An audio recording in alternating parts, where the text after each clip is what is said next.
Welcome to MadHouse-Creations. I have a lot of different items that I use for teeth when I'm making monsters and pumpkins. And while I was scrolling through Amazon the other day, I came across these antlers that looked like they would make pretty good teeth.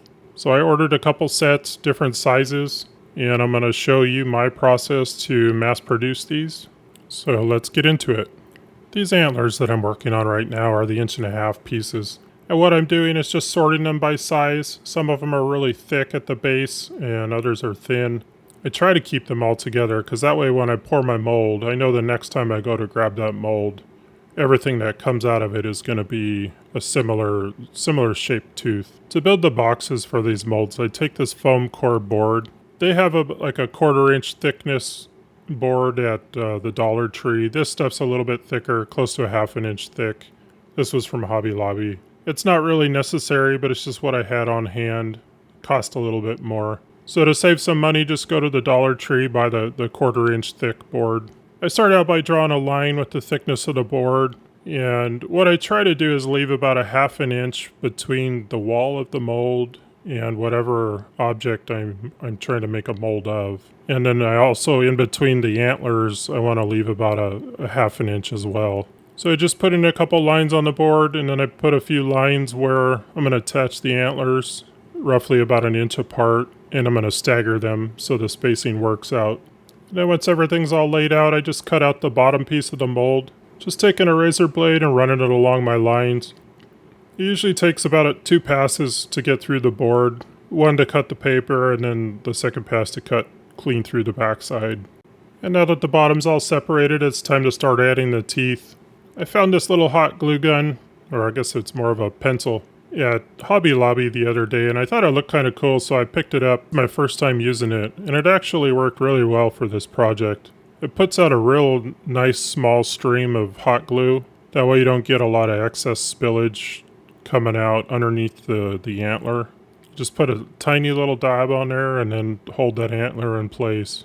And then I just work my way adding all the antlers, just roughly spacing them out with about a 1/2 inch in between everything. Some of these are a little difficult because they do curve, so I try to adjust it so the curves either go the same direction or away from each other so they don't interfere with that 1/2 inch spacing. Now that everything's all attached and I get the base cleaned up a little bit, you want to make sure all those little stringy glue pieces are gone.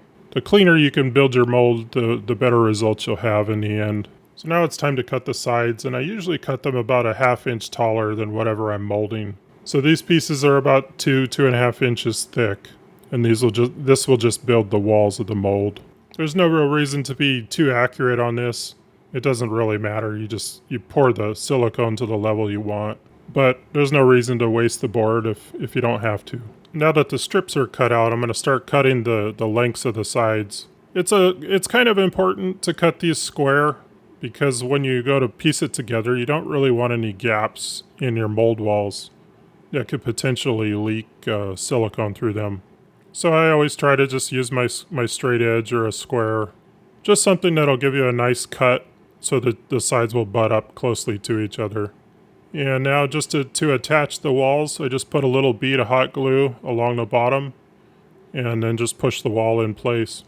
One thing I found on this hot glue gun is you got to keep your fingers pretty far away from that tip, because it's not like a normal glue gun where you just grab the handle and it's nice and cool.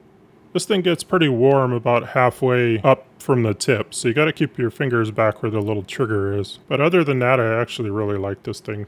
So now that first piece was attached, I just marked up the next piece, and then I'm going to cut that. And as you can see on that first piece, I did let it overhang the base a little bit. It really doesn't matter how the walls fit together, as long as they touch each other. You can have extra hanging off and it doesn't hurt anything. So on this next piece, I just put a little more glue on the bottom as well as up the side of the first piece, and then I just worked my way around building the entire box. And once everything was put together, I went around one more time and just put a little extra glue on anywhere that I thought had a little gap, and just made sure the whole thing was sealed up. And then when that one was done, I just built another mold for the other set of teeth. These were the ones with the bigger base on them. And on this one, you can see like how it doesn't really matter how much you have sticking over. I left quite a bit sticking out on this one. as long as all the pieces fit together. And now it was time to get a rough idea of how much silicone it was going to take to fill these.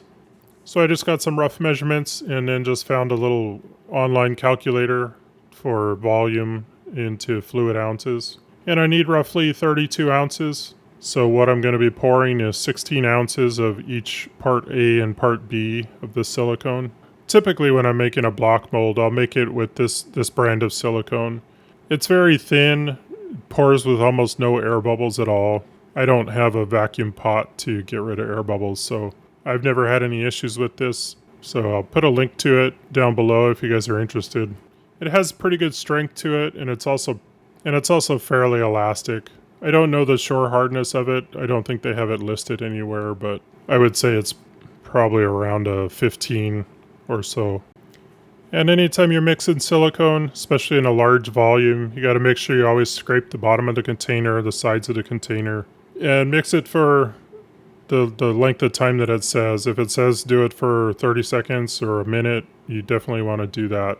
You don't want anywhere that doesn't get mixed up, any little corners of the bucket or anything. So just take your time, make sure you get it all good and mixed, and then it's time to start pouring it into the mold. I try to pour it with a really thin stream of silicone and just pour it into one spot and just let it flow around naturally on its own. These teeth, there's not a whole lot of shape to them, so it's really not that big a deal. But you just want to try to avoid adding any air bubbles to it.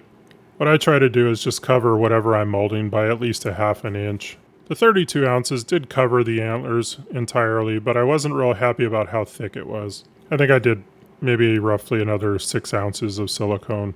And the second set, the cups don't have any markings on them. So I found that if you just eyeball it, you put it in 2 separate cups, put them right next to each other. If they're fairly close to each other, you shouldn't have any issues with the ratio being incorrect. You could always measure it, or you could weigh it out if you really wanted to be that picky with it. But like I said, I've never had any issues with just eyeballing it. And now I just topped off the molds with the second set and then just set it aside to dry overnight.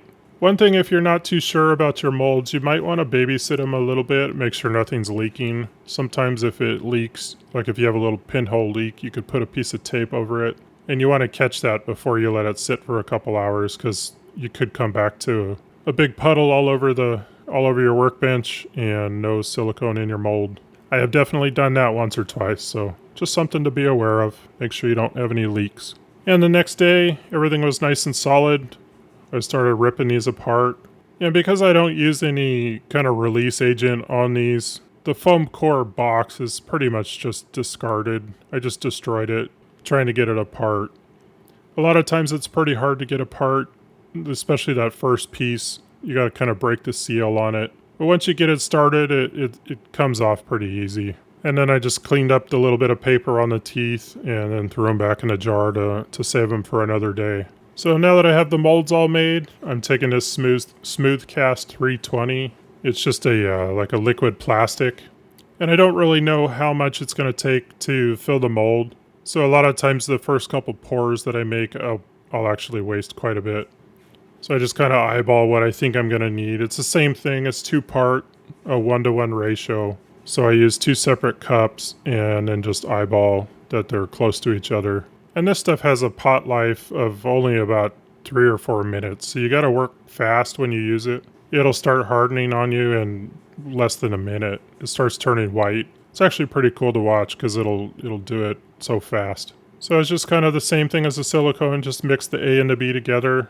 Give it a good stir, not quite as long, but you still want to try to scrape the sides and the bottom, and then you want to start pouring it. And this first pour on this mold, I didn't do the greatest job. I was over pouring it quite a bit, so there was a big puddle on top, which isn't the biggest deal. I mean, it'll break off once it's pulled out of the mold. So I just went around tooth by tooth, just pouring like a small stream in there, trying to not get any air bubbles, and then just did both molds. So you can see there how much I actually wasted because I didn't need hardly anything to fill these teeth. And you can see how quickly in the cup that the material turned white while the material in the mold is still slower. That's just because the thermal mass in the cup is a lot more. It heats up a lot quicker than it will inside the mold. But even in the mold, I mean, you're looking at maybe from start to finish, you could make a set of teeth every 10 minutes, probably. And now it's time to pull the teeth out of the mold. I didn't let this one sit probably quite as long as I should have. When I pulled them out, they were still pretty flexible. Could have easily used another 5 minutes in there, but I was impatient, so everything still worked out fine. They came out, the teeth were nice and solid.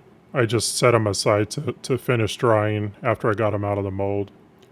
But to get them out, you just flex the mold a little bit. It'll kind of break free from the teeth. And because this had so much liquid overpour, I could just pull it out in one big piece. On the second mold, I let it sit a little bit longer just to make sure that it was a little more solid before I pulled the teeth out. So once I have the amount of teeth that I want to start on the next mold, I'm just basically going to grab my sander, grind off any of the flashing that might be on it, as well as flatten out the bottom, just so they stand up a little straighter, and that way the next mold will be cleaner and just nicer looking.